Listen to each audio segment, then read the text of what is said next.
Teamwork. Build effective relationships with stakeholders. In this video, we will learn how to build effective relationships with stakeholders. First, let's look at an example. Rowan and Sia have employed a team of interior designers, Maya, Sherry and Sunny, to redecorate their daughter's bedroom for her 6th birthday. We plan to give our daughter a surprise. We'd like an open arrangement, with a calm shade of purple on the walls. Also make sure the paint is such that crayon and pencil marks can easily be wiped clean. Sure. We will do our best. Okay. After the initial briefing, the team believed they have a clear idea of what the couple wanted. They immediately got to work and finished in the given time. This is nothing like what we had imagined. The shade of purple is too dark. I specifically asked for a nice and calm shade. I thought you knew what I meant. This is very disappointing. What do you think went wrong here?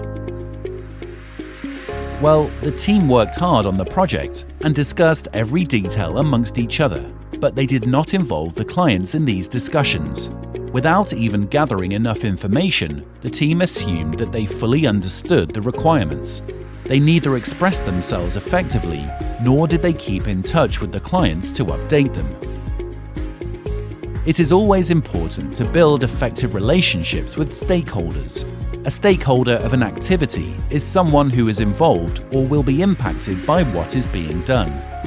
There are two basic kinds of stakeholders, namely internal stakeholders and external stakeholders. Internal stakeholders refer to the individuals or teams within the organization.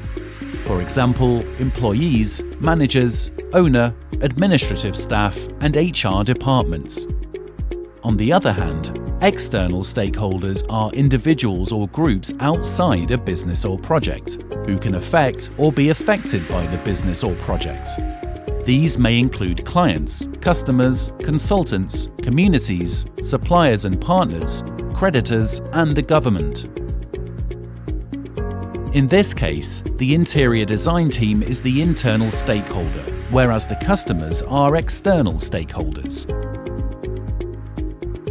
Here is a technique that can help build positive relationships with internal and external stakeholders: the TREAT technique. Let's analyze this further.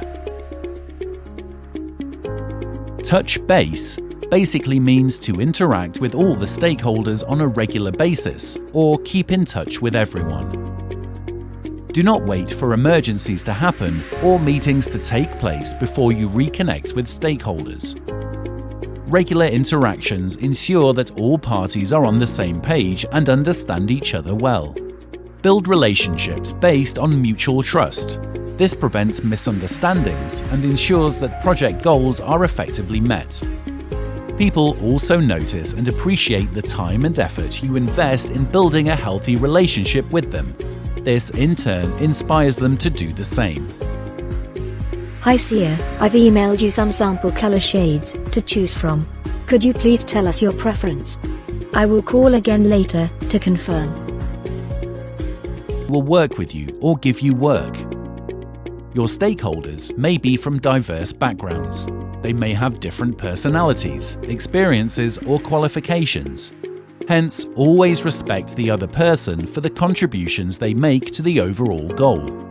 Do not judge anyone or their views, as most of the time we don't know enough about a person or their situation. Remember, respect creates the trust that cements a relationship.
a positive attitude and be cheerful.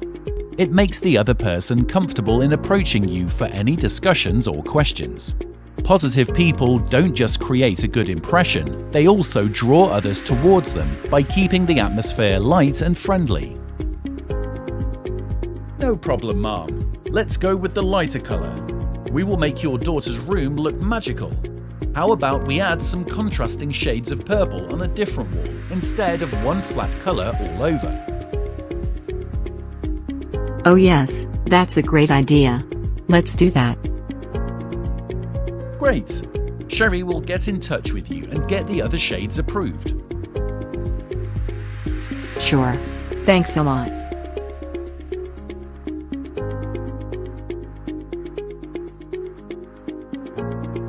While everything we do at work is centered around finishing tasks on time and as required, remember, just doing that is not enough. For effective relationships with your stakeholders, it is important that you focus on mutual wins or shared successes instead of winning against the other person. When you are focused on winning together, it helps to build a connection with trust and respect. However, focusing on just winning for your own self or just for your team creates a sense of unhealthy competition, which eventually takes away the trust and comfort from relationships. We love it. This is exactly what we had in mind. We will surely recommend you to our friends and family. Thank you, sir. We are so glad you liked it. Remember, for lasting and positive relationships, treat all stakeholders with respect and empathy.